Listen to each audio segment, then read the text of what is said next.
بسم اللہ الرحمن الرحیم۔ آج سے 1400 سال پہلے رسالت کی ضیاء پاش کرنیں مدینہ منورہ کے افق پر نمودار ہوئیں۔ لوگ ظلمت و ضلالت کے گہرے گڑھوں میں ڈوبے ہوئے تھے، لیکن دیکھتے ہی دیکھتے ایک قلیل ہی مدت میں اسلام کی پرنور شعاعوں سے پورا مدینہ روشن ہو گیا، اور اہل مدینہ کا ایمان اس قدر مضبوط ہو گیا کہ مضبوط اور بھاری چٹان آندھی اور طوفان سے اپنی جگہ سے ہل جائے تو ہل جائے، مگر ان کے ایمان کے اپنی جگہ سے ڈگمگانے کا احتمال نہ تھا، اور نہ ان کا تقویٰ کبھی متزلزل ہوتا تھا۔ رسول اکرم صلی اللہ علیہ وآلہ وسلم اپنے صحابہ کرام کے ساتھ مسجد نبوی شریف میں تشریف فرما ہیں۔ چاروں طرف سے صحابہ کرام آپ کو گھیرے ہوئے ہیں اور آپ ان کے درمیان تشریف فرما ہیں۔ بالکل ایسے ہی رات کی تاریکی میں ستاروں کے درمیان خوبصورت چاند سجتا ہے۔ آپ اپنے ساتھیوں کو اسلام کی تعلیم دے رہے ہیں، ادب و سلیقہ سکھا رہے ہیں، ان کا تزکیہ فرما رہے ہیں، کیونکہ وہ پہلے کھلی ہوئی گمراہی میں تھے۔ مجلس کے اندر بڑے بڑے جلیل القدر صحابہ کرام ہیں۔ مجلس بدستور قائم ہے۔ لوگ آپ سے مسائل پر استفسار کر رہے ہیں کہ اتنے میں ایک باپردہ خاتون مسجد کے دروازے سے داخل ہوتی ہے۔ رسول کریم صلی اللہ علیہ وآلہ وسلم خاتون کو دیکھتے ہی خاموش ہو جاتے ہیں۔ صحابہ کرام بھی بالکل خاموش ہو جاتے ہیں۔ خاتون چھوٹے چھوٹے قدموں سے آگے بڑھتے ہوئے اور شرم و حیا کی پیکر بنے ہوئے رسول اکرم صلی اللہ علیہ وآلہ وسلم کے پاس پہنچتی ہے اور آپ کے سامنے کھڑی ہو کر عرض کرتی ہے، یا رسول اللہ صلی اللہ علیہ وآلہ وسلم، مجھ سے زنا سرزد ہو گیا ہے، آپ مجھے پاک کر دیں۔ خوف الہی سے معمور اس خاتون کے اقرار جرم کو سن کر رسول کریم صلی اللہ علیہ وآلہ وسلم نے کیا طرز عمل اپنایا؟ کیا آپ نے صحابہ کرام سے فرمایا کہ اس پر گواہ رہو؟ کیا آپ نے اس اقرار جرم کے سبب کسی قسم کی خوشی کا اظہار کیا کہ خاتون نے خود آ کر غلطی کا اعتراف کر لیا ہے؟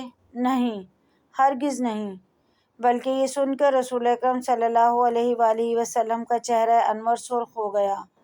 ایسا لگتا تھا کہ چہرہ انور سے خون ٹپکے گا۔ پھر آپ صلی اللہ علیہ وآلہ وسلم نے اپنا چہرہ داہنی طرف پھیر لیا اور خاموش ہو گئے، جیسے آپ نے کوئی بات سنی ہی نہ ہو۔ اس خاتون کی پہاڑوں جیسی بلند ہمت پر نگاہ دوڑائیے۔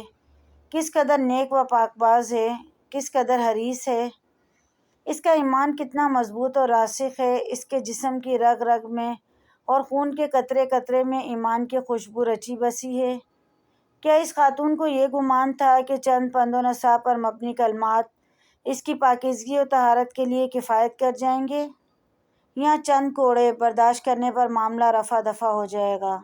نہیں، ہرگز نہیں۔ اسے اچھی طرح معلوم تھا کہ پاکیزگی و طہارت حاصل کرنے کا مطلب یہ ہے کہ پتھروں کی بارش سے اس کا جسم چھلنی ہو جائے گا، اس کی چمڑی ادھڑ جائے گی، جسم سے خون کے فوارے نکلیں گے اور درد و الم کی تیز لہریں اس کے بدن کے تمام اعضاء کو ایک ایک کر کے توڑ ڈالیں گی۔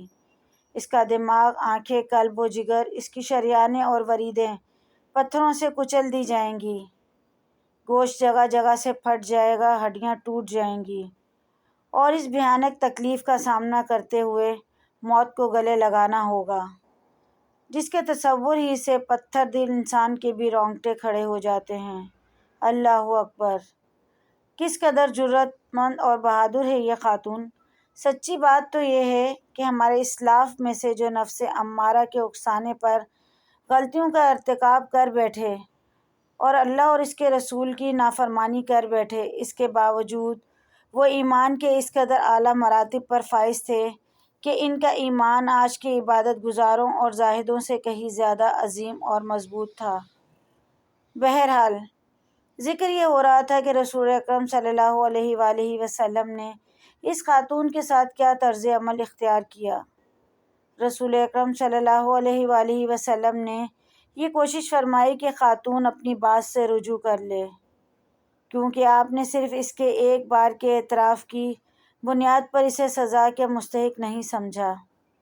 اس کا ایک بار کا اعتراف ایک شہادت کے مترادف تھا، جبکہ حد زنا کے لیے قیام کے کم از کم 4 شہادات کی ضرورت ہوتی ہے، حتیٰ کہ اگر 3 آدمی شہادت دے دیں اور چوتھا انکار کر دے یا اپنا بیان بدل دے تو حد ساقط ہو جاتی ہے۔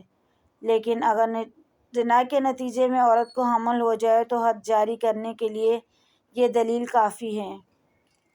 شریعت اسلامیہ نے عملی طور پر تجسس کرنے، کسی کی ٹوہ میں لگنے، کان لگا کر کسی کی خفیہ باتیں سننے اور مسلمانوں کے عیوب تلاش کرنے سے منع فرمایا ہے۔ چنانچہ نبی کریم صلی اللہ علیہ وآلہ وسلم کا ارشاد ہے: اے زبانی ایمان کا دعویٰ کرنے والوں، جن کا دل نور ایمان سے خالی ہے، مسلمانوں کی غیبت مت کیا کرو اور نہ ان کے عیوب کی ٹوہ میں پڑا کرو، کیونکہ جو مسلمانوں کے عیوب کی ٹوہ میں پڑے گا اللہ تعالیٰ بھی اس کے عیوب کی ٹوہ میں لگ جائے گا، اور جس کے عیوب کی ٹوہ میں اللہ تعالیٰ لگ جائے ایسے آدمی کو اللہ تعالیٰ رسوا کر دے گا، خواہ وہ گھر کی چار دیواری کے اندر ہی بند کیوں نہ ہو۔ اس عورت نے، جس کا تعلق غامدیہ قبیلے سے تھا، عرض کی: یا رسول اللہ، میری غلطی کی وجہ سے ایک نئی روح دنیا میں آنے والی ہے، میں حاملہ ہوں۔ آپ صلی اللہ علیہ وآلہ وسلم نے فرمایا: جاؤ، جب تمہارے بچے کی ولادت ہو جائے تب آنا۔ نبی کریم صلی اللہ علیہ وآلہ وسلم کتنے مہربان ہیں۔ آپ جانتے ہیں کہ اس بچے کا کیا قصور، اس لیے خاتون کو واپس جانے کا حکم دیا۔ وہ خاتون چلی گئی۔ جب بچے کی ولادت ہو گئی تو رسول اکرم صلی اللہ علیہ وآلہ وسلم کی خدمت میں دوبارہ حاضر ہوئی۔ اوپر بیان کردہ واقعے میں چند باتیں بطور خاص قابل توجہ ہیں۔ نمبر 1، جنین یعنی کہ نئی جان کا تحفظ، اور زانیہ کے پاس موجود بچے کو اس کی ماں کے ساتھ قتل نہیں کیا جائے گا، کیونکہ وہ بچہ معصوم الخطا ہے۔ یہ نبی کریم صلی اللہ علیہ وآلہ وسلم کا حکم ہے، اور آپ حقوق انسانی کو سب سے بڑھ کر جاننے والے اور ان کا تحفظ کرنے والے ہیں۔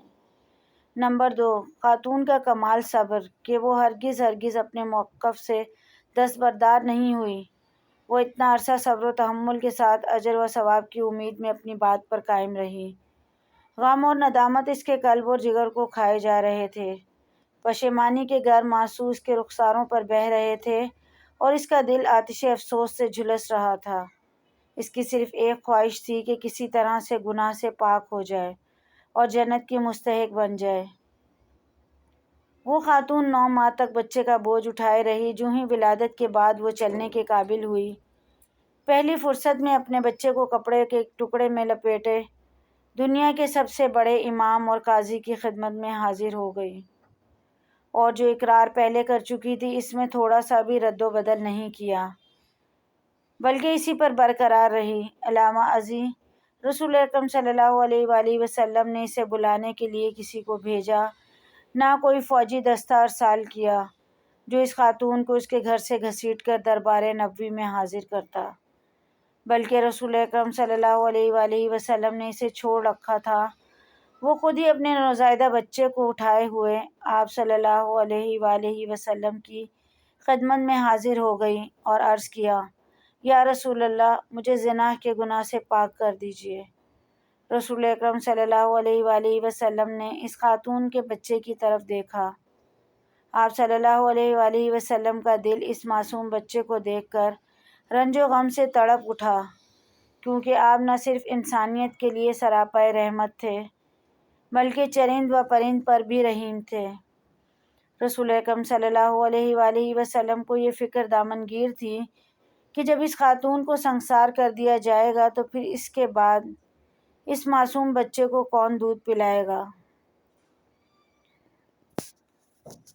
جب یہ خاتون دنیا سے رخصت کر دی جائے گی تو اس معصوم بچے کی ذمہ داریاں کون سنبھالے گا؟